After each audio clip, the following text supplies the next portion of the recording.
আজ আমরা set 1 complete করব এবং অতি গুরুত্বপূর্ণ আমরা 15টা কোশ্চেন আজকে কমপ্লিট করব। এরই সাথে কিছু এক্সট্রা ইনফরমেশান ইনক্লুড করব যেগুলো আপনাদের পরীক্ষায় প্রচুর কাজে লাগবে। প্রথম যে প্রশ্নটা রয়েছে, ভারতের সুপ্রিম কোর্টের প্রথম প্রধান বিচারপতি কে ছিলেন? এর সঠিক উত্তর হবে হীরালাল জে কানাইয়া। কিন্তু বর্তমানে যদি সুপ্রিম কোর্টের প্রধান বিচারপতির কথা জানতে চায় তাহলে অবশ্যই আনসার হবে বি আর গাভাই বর্তমানে রয়েছেন ইনি। পরবর্তী প্রশ্ন, নো কনফিডেন্স মোশন কোথায় উত্থাপন করা হয়? এর সঠিক উত্তর হবে লোকসভায় উত্থাপন করা হয়, রাজ্যসভাতে কিন্তু একদমই নয়। পরবর্তী প্রশ্ন, প্রথম ভারতীয় সিনেমার জন্য অস্কার পেয়েছিলেন কোন চলচ্চিত্রে? চলচ্চিত্র হচ্ছে গান্ধী চলচ্চিত্রে। কে পেয়েছিলেন? না ভানু আথাইয়া পেয়েছিলেন। কে পেয়েছিলেন? না ভানু আথাইয়া পেয়েছিলেন। কত সালে পেয়েছিলেন? না 1983 সালে পেয়েছিলেন। এবং কি পারপাসের জন্য পেয়েছিলেন? কস্টিউম ডিজাইনের জন্য পেয়েছিলেন। কস্টিউম ডিজাইনের জন্য ভানু আথাইয়া 1983 সালে অস্কার পেয়েছিলেন। কোন মুভির জন্য? না গান্ধী মুভির জন্য। খুবই ইম্পর্টেন্ট কোয়েশ্চেন, পরীক্ষায় প্রচুর আসে। এক্সট্রা যে ইনফরমেশানগুলো দিলাম অবশ্যই খাতায় নোট ডাউন করবেন। প্রথম কে দাদাসাহেব ফালকে পুরস্কার জিতেছিল? সঠিক উত্তর হবে দেবিকা রানী চৌধুরী। এবং এটা ইনি পেয়েছিলেন 1969 সালে, 1969 এবং এটা হচ্ছে 17তম ন্যাশনাল ফিল্ম অ্যাওয়ার্ডে এই পুরস্কারটা উনি পেয়েছেন। কে? দেবিকা রানী চৌধুরী। পরবর্তী প্রশ্ন, প্রথম কবে শীতকালীন অলিম্পিক খেলা শুরু হয়? শীতকালীন অলিম্পিকের একটু হিস্ট্রি বলে রাখি। এটা অরিজিনালি সামার অলিম্পিকেরই একটা পার্ট ছিল এবং এটার বেশি ডিটেলসে যাওয়ার দরকার নেই। এবার যেটা বলতে চাইছি সেটা হচ্ছে এটা হয়েছিল কোথায়, এক্সট্রা ইনফরমেশান হিসেবে, সেটা হয়েছিল ফ্রান্সে। চ্যামনিক্স বলে একটা জায়গা ছিল, সেখানে হয়েছিল।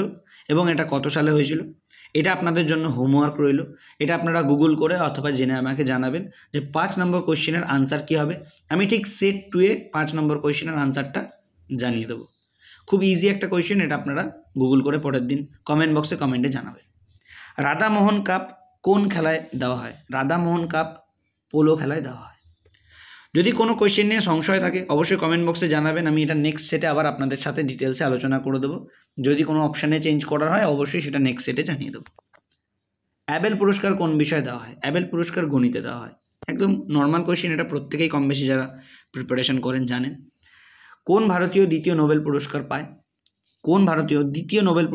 দ্বিতীয় নোবেল পুরস্কার পান হচ্ছে সিভি রমন। মনে রাখবেন, রবীন্দ্রনাথ ঠাকুর পান প্রথম 1913 সালে, দ্বিতীয় পান সিভি রমন 1930 সালে এবং তৃতীয় পান হরগোবিন্দ খুরানা। তো ভেরি ইম্পর্ট্যান্ট একটা পোর্শন। ফার্স্ট, সেকেন্ড, থার্ড আপনারা তিনটেই কিন্তু মনে রাখবেন। ফার্স্ট পান রবীন্দ্রনাথ ঠাকুর, সেকেন্ড পান সিভি রমন এবং থার্ড পান হরগোবিন্দ খুরানা। ফার্স্ট হচ্ছে 1913, সেকেন্ড হচ্ছে 1930, থার্ডের সালটা আপনারা দেখে খাতায় টুকে নেবেন। এছাড়া অনেকগুলো রয়েছে আরও, সেগুলো আপনাদের এই মুহূর্তে না জানলেও হবে, বা আপনারা যদি মনে করেন এক্সট্রা ইনফরমেশান প্রয়োজন সেটা আপনারা গুগল করে দেখে নিতে পারেন, মানে পর আরও কারা নোবেল পেয়েছেন। পরবর্তী কোয়েশ্চেন, ইন্ডিয়ান মিলিটারি একাডেমি কোথায় অবস্থিত? এটা অনেকেই জানেন, দেরাদুনে অবস্থিত। পরবর্তী কোয়েশ্চেন, কুচিপুড়ি কোন রাজ্যের নৃত্য? এটা আমি ব্যাচেও যখন পড়াই তখন শর্ট ট্রিক্সে একটুখানি বলে রাখি, কারণ এটা সঠিক উত্তর হবে অন্ধ্রপ্রদেশ। কারণ অন্ধ্র মানে অন্ধ, এটা মনে রাখি। আর অন্ধ মানুষের কুচি পুড়ে গেছিলো, মানে শাড়ির এক কুচি ছিল, মহিলা একজন যিনি অন্ধ ছিলেন তার শাড়ির কুচিটা পুড়ে গেছিলো, তার জন্য আমরা মনে রাখি অন্ধ্রপ্রদেশ কুচিপুড়ি। এটা একটু শর্ট ট্রিক্সের মাধ্যমে মজার ছলে মনে রাখি, আপনাদের হয়তো কোনো না কোনো দিন উপকারে লাগবে। অপটিক স্নায়ু কী ধরনের স্নায়ু? মিশ্র না মোটর না, এগুলো তো একটা অপশানে নেই। এর সঠিক উত্তর হবে অপটিক স্নায়ু হচ্ছে সেন্সারি স্নায়ু, অপশান সি। পরবর্তী প্রশ্ন, কোন পদ্ধতিতে উদ্ভিদ কলা থেকে খুব দ্রুত নতুন উদ্ভিদ সৃষ্টি করা হয়? এর সঠিক উত্তর হচ্ছে মাইক্রো প্রোপাগেশন পদ্ধতির মাধ্যমে। খুব ইম্পর্টেন্ট কোয়েশ্চেন। নিচের কোনটি প্রতিবর্ত ক্রিয়া নয়? সঠিক উত্তর হবে মর্মস্রাব। মর্মস্রাব হচ্ছে প্রতিবর্ত ক্রিয়া নয়। মর্মস্রাব ওয়ার্ডটা নিয়ে আমি একটু আলোচনা করে রাখি। এটা অনেক সময় ব্যথা বেদনা, সাহিত্যিক ভাষায় ব্যথা বেদনা হিসেবেও ধরতে পারে, কিন্তু মেডিকেল টার্ম বা ডাক্তারি বা সায়েন্সের ভাষায় মর্মস্রাব হচ্ছে এক ধরনের ইউরিনাল ডিজিজ, অর্থাৎ মূত্রজনিত রোগ। মানে ফোঁটা ফোঁটা মূত্র হতে থাকে, মূত্রর শেষে অনেক সময় ফোঁটা ফোঁটা মূত্র হতেই থাকে, সেটা হচ্ছে মর্মস্রাব হিসেবে ডিসক্রাইব করা হয়। এবং এটার মেডিকেল দুটো টার্মও আছে, টার্মিনাল ইউরিন এরকম কিছু একটা আছে, যাই হোক এইটা এই মুহূর্তে মনে পড়ছে না, তবে একটু ইনফরমেশান দিয়ে রাখলাম যাতে ওয়ার্ডটা মনে থাকে।